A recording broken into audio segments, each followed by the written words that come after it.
All right, Alexander, let's talk about the stimulus, the 6 trillion rescue package.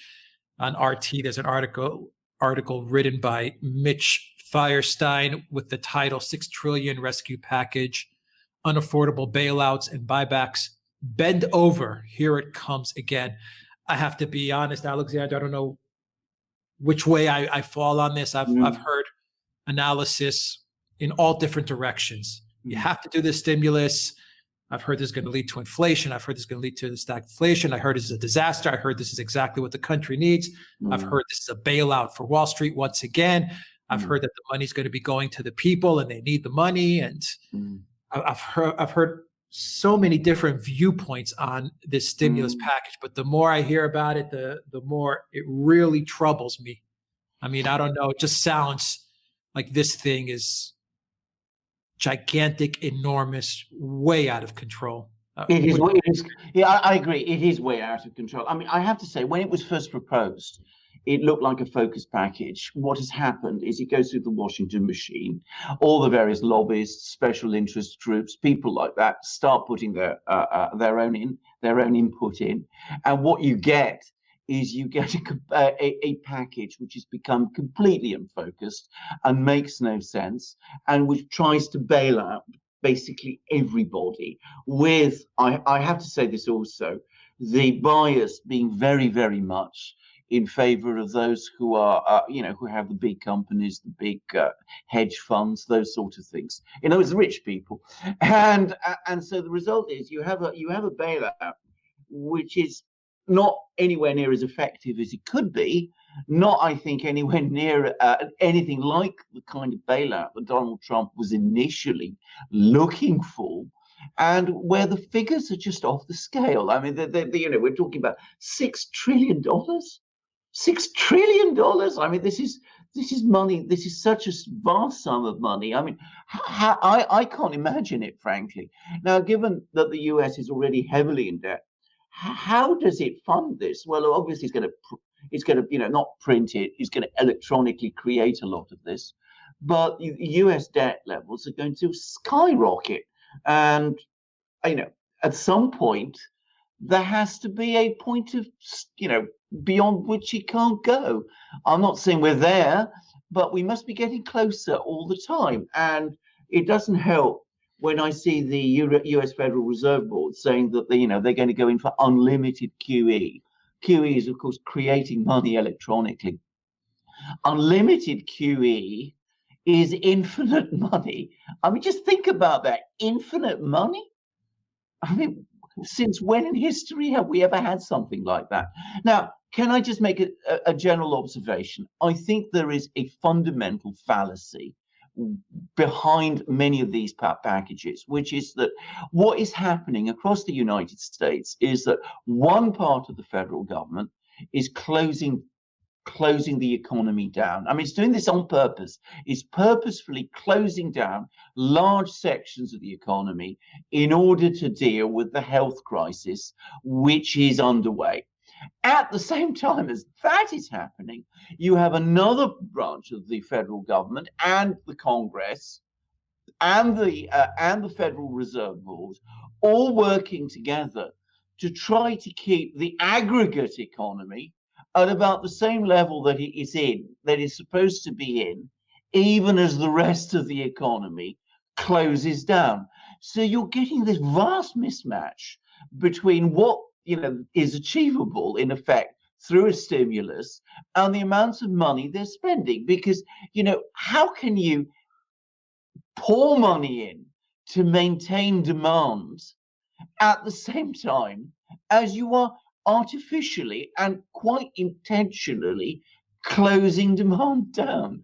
It doesn't seem to make sense to me. It's a fundamental asymmetry. Now, I think some things had to be done. I think there had to be funds provided to people who are, at risk of losing their jobs. Many of whom are losing their jobs. There had to be a support provided to people in small businesses. That there's no question at all. There had to be parts of the financial system had to be kept operating because you need people to be able to withdraw money from banks, to pay for things, not just essential things, but to keep some kind of economic system ticking over. But this seems to me to be completely over the top. And I think this is the point that Mitch Feinstein, who, by the way, I don't know him very well, but I've exchanged messages with him. I think that's the point Mitch is making.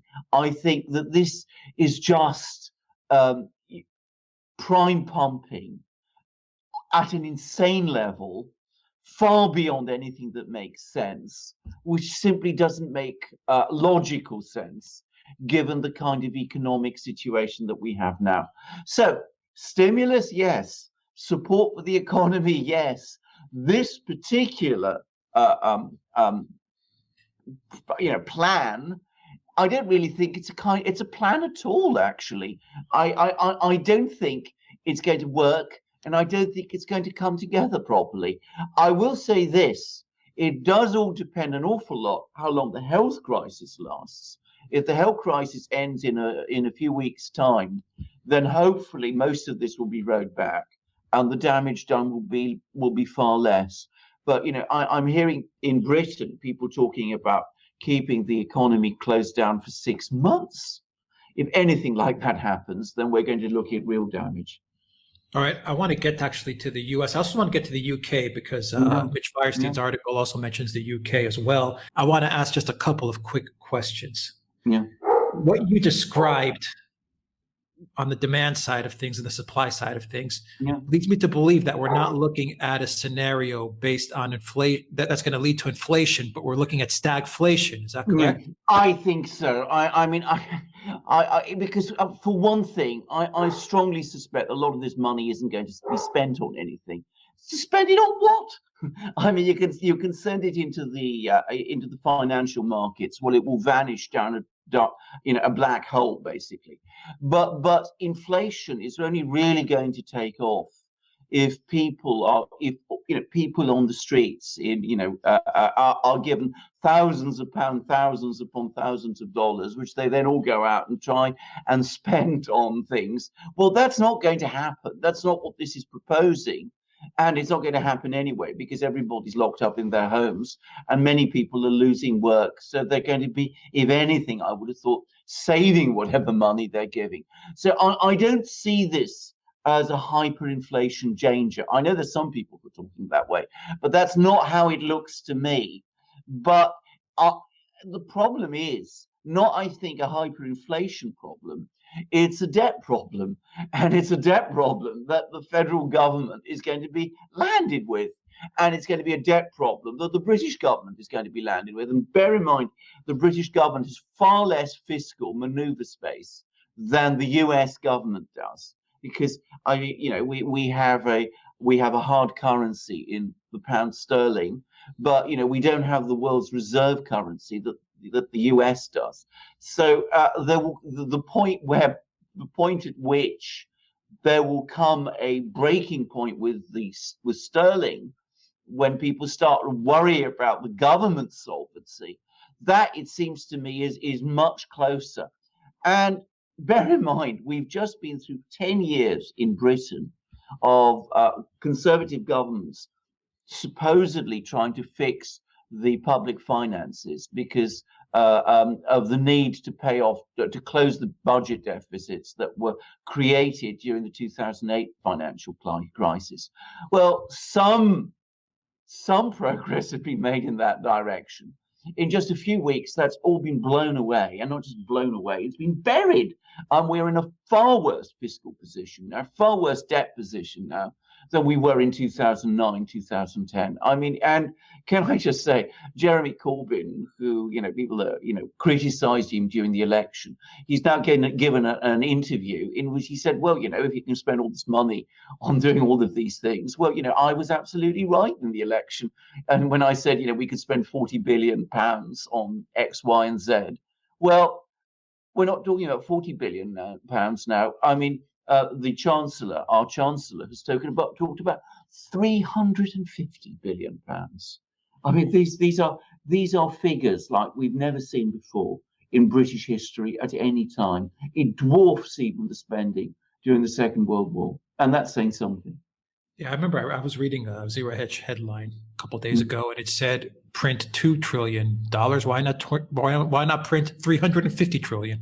Well, that was the headline. I mean, well, indeed. I mean, this is where the infinite money comes. I mean, this thing that the Federal Reserve Board said, unlimited QE.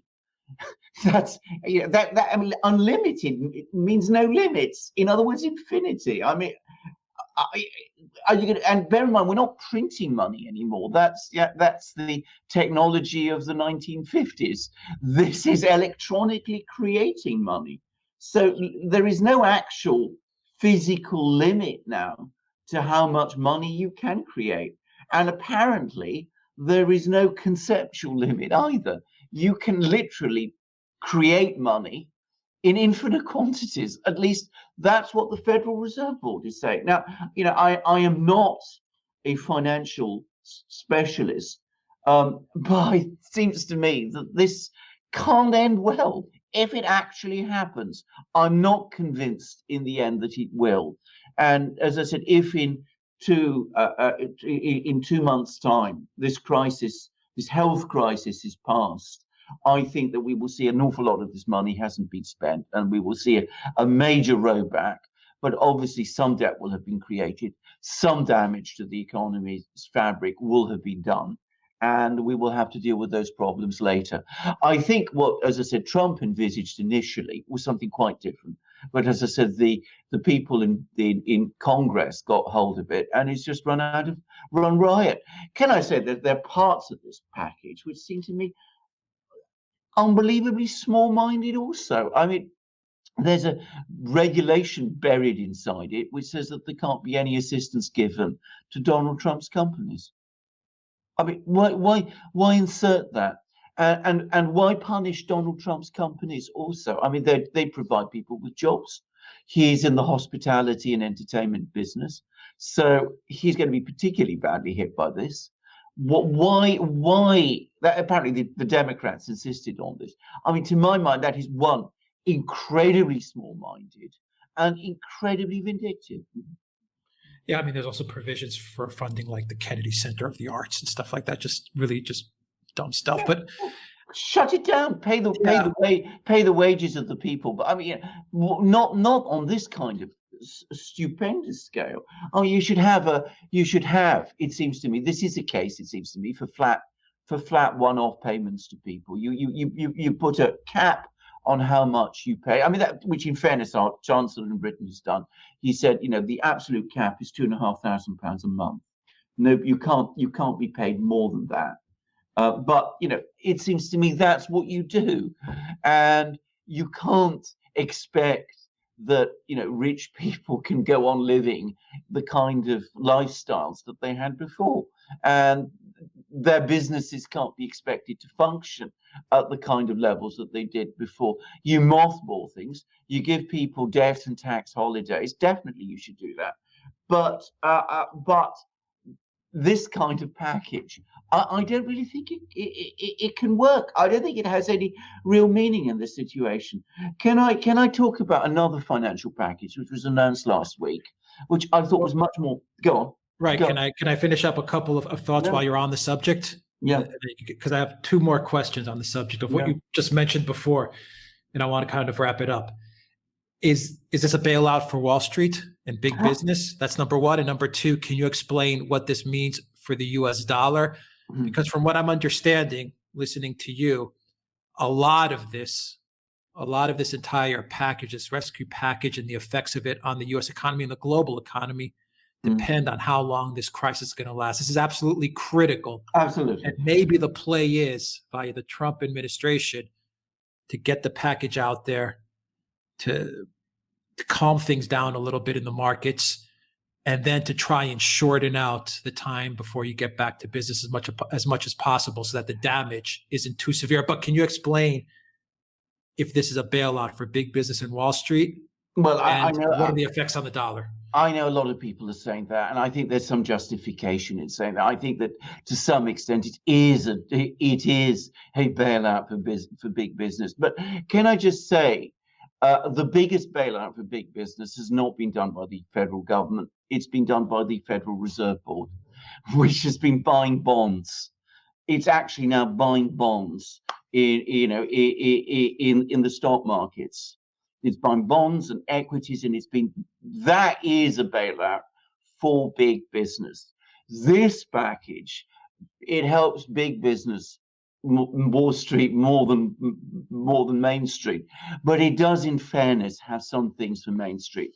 And you mustn't overlook the fact that if you crash big business completely, which is, I know some people are talking in this way, if you crash big business, you crash the economy. If you crash the economy, everybody loses their jobs. You have to support big business in order to keep the economy running and preserve it at some level.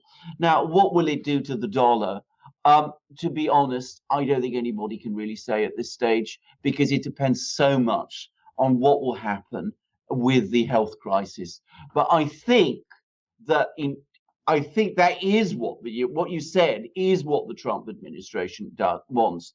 It wants to say to the people of the United States, we've passed this massive economic package. They hope this will calm the markets. They hope this will stabilize confidence.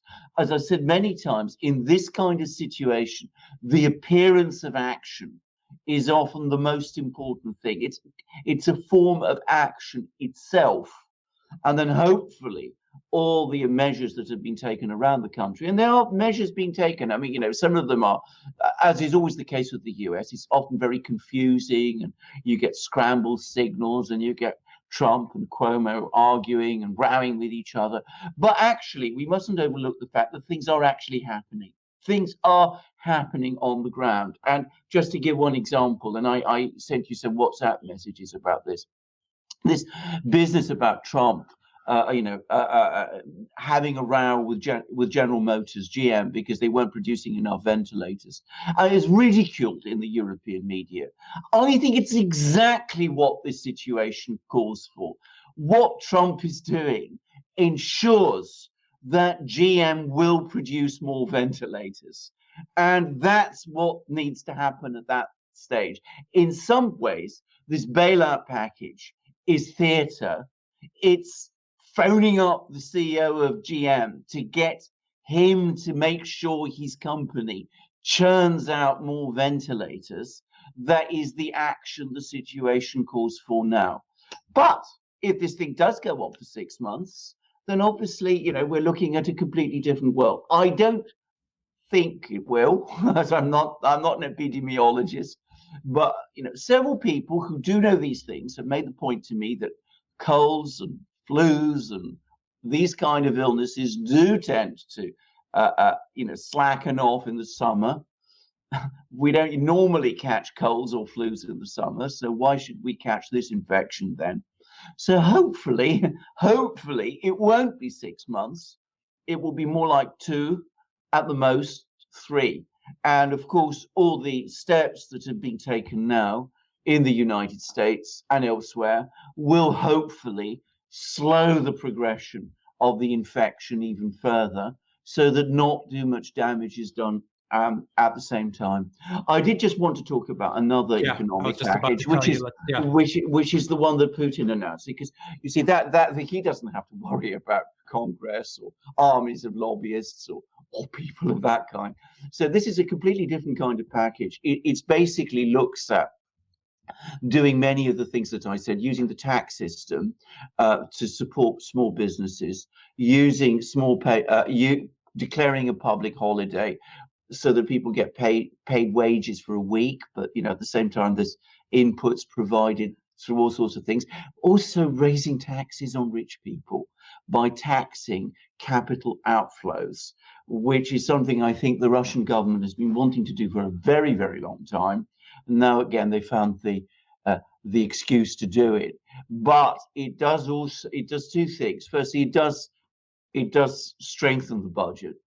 It also strengthens the ruble, by the way, for what it's worth, because if people have less incentive to send money abroad now.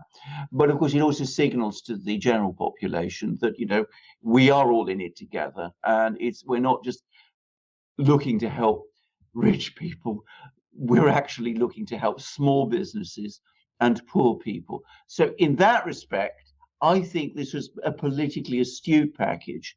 And of course, the numbers there are much more, well, rational. Putin is now looking to run a budget deficit of around 2% of GDP. I mean, compare that with what the kind of figures we're talking about in the United States. So there is a contrast between a sort of focused, realistic package there and these, absolutely fantastical packages that we're seeing in the United States and Britain. And by the way, also, to some extent in Germany also, the Germans are going for a €1 trillion stimulus package. I think they have the fiscal space to do it because Germany is also a nation of savers, and they've been running a budget surplus. But golly, are they also going to see their debt levels rise?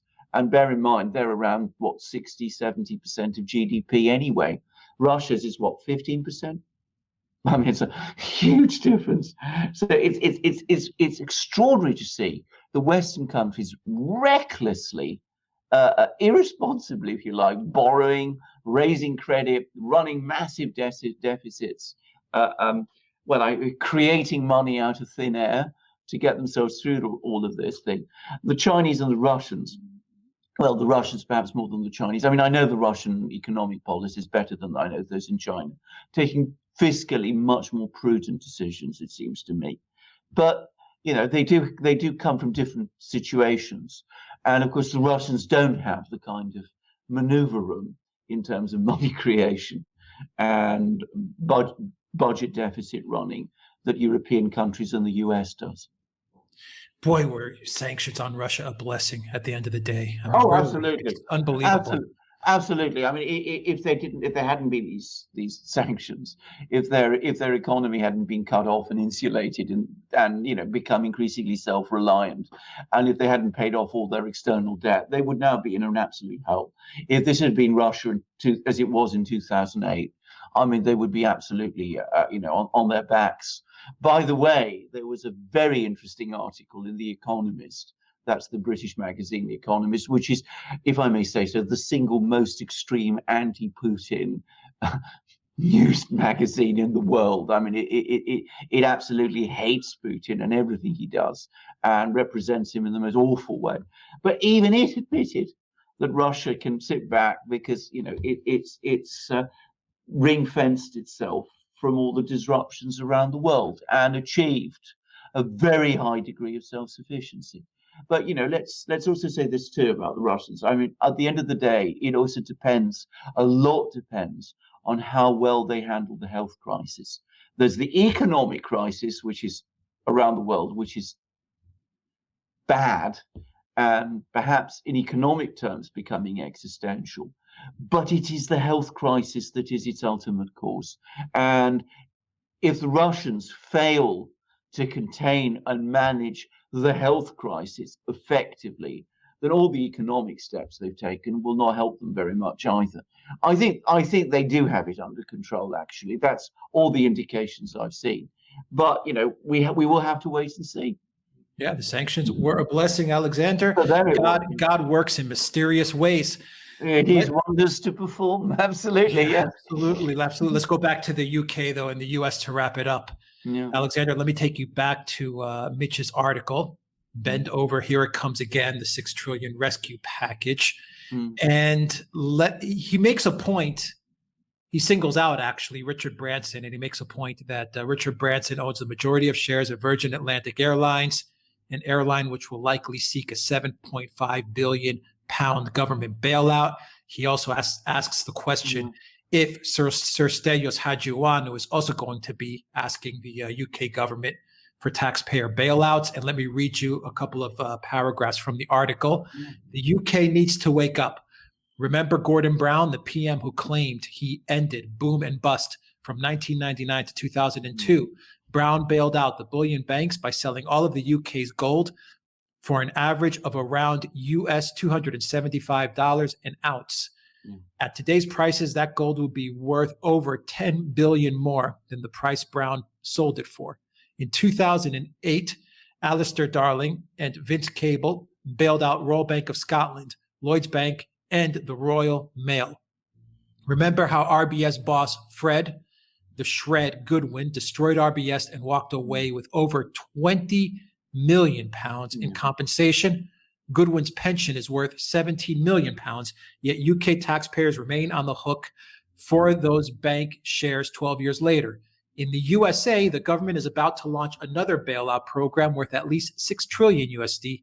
Warren Buffett, one of America's richest men, is a majority shareholder in several of the US airline companies seeking bailouts, nearly all of whom used excessive leverage to repurchase shares and pay shareholders like Buffett hefty dividends and funded the incentive-based CEO bonus pools. Why should taxpayers be on the hook when leverage goes wrong because CEOs suck the lifeblood of their companies? After handing out trillions in bailouts and guarantees in 2008, a furious public demanded answers. Politicians in the UK and US governments held public inquiries and promised that irresponsible corporate leaders would be held accountable and that similar bailouts would never happen again. In the 2020 $6 trillion bailout package tells us these promises were lies. What do you make of Firestone? I mean, he's making extremely powerful points. I mean, I do not understand why the British taxpayer has to keep Richard Branson in his magnificent residence in Holland Park, which I have seen. I mean, that seems to me crazy.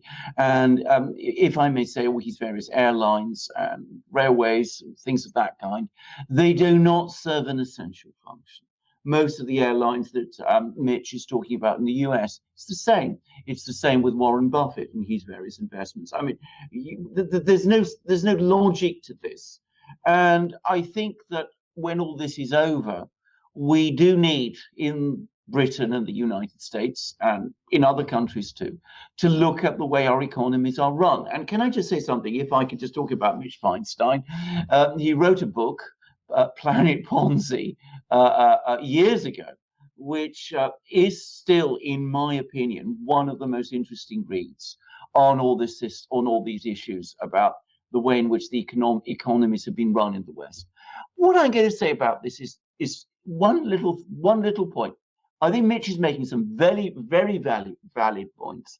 I think that one person who might be receptive to some of these arguments is, in fact, Donald Trump, who came in talking about reindustrializing the homeland, the United States, and moving the economy towards a more stable basis. Somewhere along the line, he got hooked on this idea that, the health of the economy depends on Wall Street.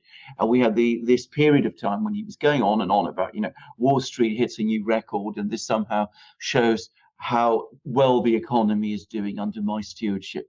I think he needs to acquaint himself with some of Mitch Feinstein's points and points which other people are making, and do so carefully and thoroughly. But having made all those points, I come back to this. There are some industries that do need to be bailed out. You can't just close down all the banks. You have to have a banking system. You have to have a financial system. You have to have big industrial companies still operating. Some kind of support from the federal government and the British government for core businesses is essential. Some support for small businesses and for people who are working, it seems to me, is essential, because we don't know how long this crisis is going to go on for.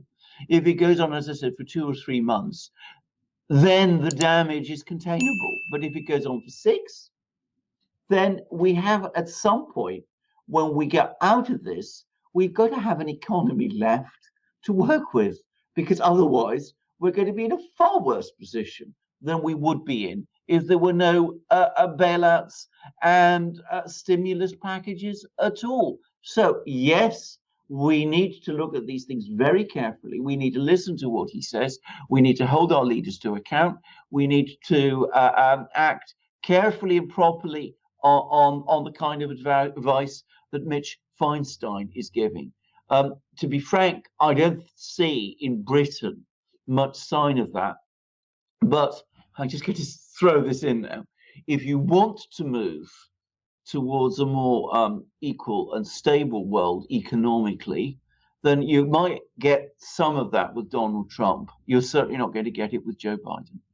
Do the airlines fall into that category, Alexander? Does Boeing fall into that category of essential industries? Well, I'm going to be absolutely straightforward. I think Boeing should be nationalized. I think there's been major problems with Boeing for a very, very long time, but I think it is still a core company in the US industrial system. I don't say it should be nationalized indefinitely. What I mean to say, nor am I saying that all the shares should be completely obliterated. But what I mean is the US government needs to take it under control, send in people to sort it out, sack its management, bring engineers back in and put them in charge and reorganize it in that way. It is one of the iconic companies of the United States. I mean, I remember flying Boeing 707s in the 60s as a small child. I mean, but it is the US's primary big aircraft manufacturer. You can't just simply close Boeing down and leave the space open to Airbus in Europe, which, by the way, has serious problems of its own. And that's another case, for another story. But also, further down the line, we're going to get big challenges on that front from the Russians and the Chinese who are working together. If the United States wants an industrial future, it needs to protect its aircraft industry. And that means taking a hard look at Boeing and seeing what it can do there. I think that creative destruction, as they talk about it, has its limits, and that is one of them. But it cannot be allowed to continue as it is doing now. I mean, because Boeing is clearly it's clearly lost its way. All right. Alexander Mercouris, Editor-in-Chief of the Duran. Thank you very much, guys. If you like this video, click on the subscribe button down below. Click on that notification bell and make sure you are still subscribed to our channel. YouTube subscribes our viewers all the time. And it's very, very frustrating, but we can't really do much about it except ask you to just check your subscription with our channel. And also look for us on iTunes and on Soundcloud for an audio copy of this video. And please donate to us on PayPal, Patreon, and subscribe. Your donation really helps us out a whole lot. And of course, go to the Duran shop and pick up some merchandise, magic mugs, and polo shirts. And we are not getting any bailout money whatsoever. We don't ask for it either. we just ask you to check out our merchandise and enjoy we certainly don't. Absolutely not. We do depend on the quality of the product we produce, both in terms of our videos and, of course, by the way, in terms of what we sell in our shop. We make a point of selling absolutely top quality merchandise. When Alex and the rest of us talked about setting up the shop, we made a decision, which Alex was absolutely the person who, I should make this clear, initiated it, that we go for quality as a sign of respect to our viewers. So you don't get cheap t-shirts and trashy mugs for us. You get superb quality magic mugs and amazing shirts instead. And these are, if I may say, the best mugs I have ever had, the best tea and coffee mugs I've ever had. And I have been through scores of hundreds in my time. I became a coffee addict when I was still at school, a coffee and tea addict when I was still at school. And I'm also somebody who fumbles and breaks things all the time. And I've had so many mugs. I'm not even going to try and guess how many. These are the best. They are so beautiful to hold. They are so strong. They keep your tea and coffee so perfectly at the right temperature. And can I just say also that, in good quantities, I mean, because you don't want to rush back and have to refill your mug all the time. It's boring. Nothing else. You can actually have it there by your desk and you can drink from it and it's still hot and it's wonderful and it feels a joy just to hold it. And as I have pointed out, I'm borrowing my wife's mug. This is her particular favorite mug. Just to make known to Vera that I've got her her message. This is the state of arms, coat of arms of the Russian Federation, not of the city of Moscow, as I had believed. And by the way, I got confirmation of this because I was actually watching Putin's address to the nation. I watch all the addresses to the nation of all the world leaders, Boris Johnson, Donald Trump, and Putin.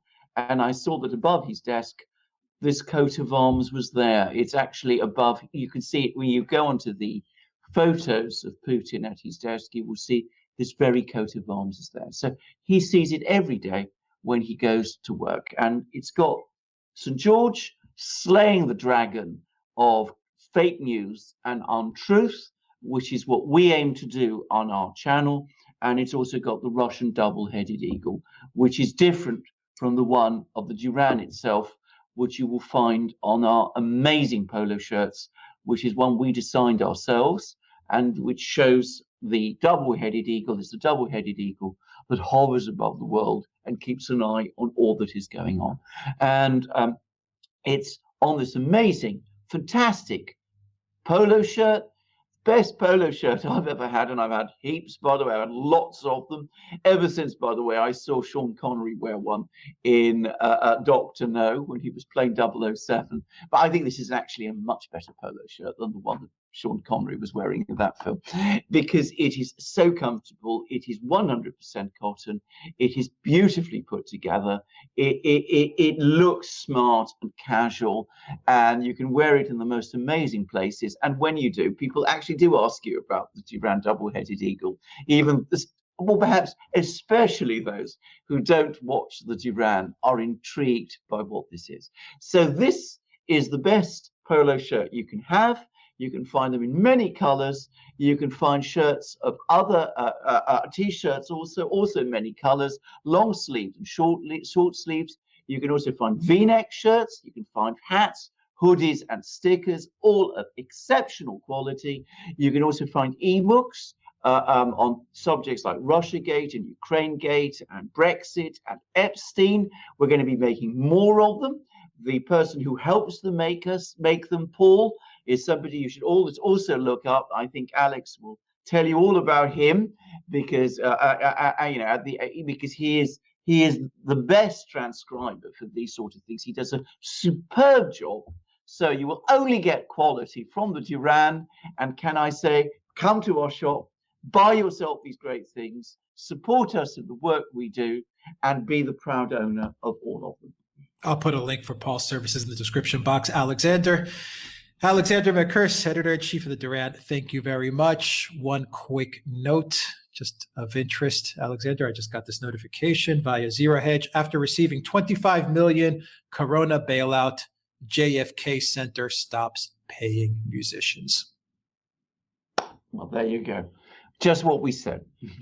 I mean, what kind of people? What kind of people are these? I mean, maybe a phone call to Attorney General Barr, the Justice Department, and the FBI might be the right response to news of this kind. I'm not making any allegations. People are entitled to due process, but I think that's shocking. That's absolutely shocking news. All right, we'll end it there. Take care. We'll end it there. Right.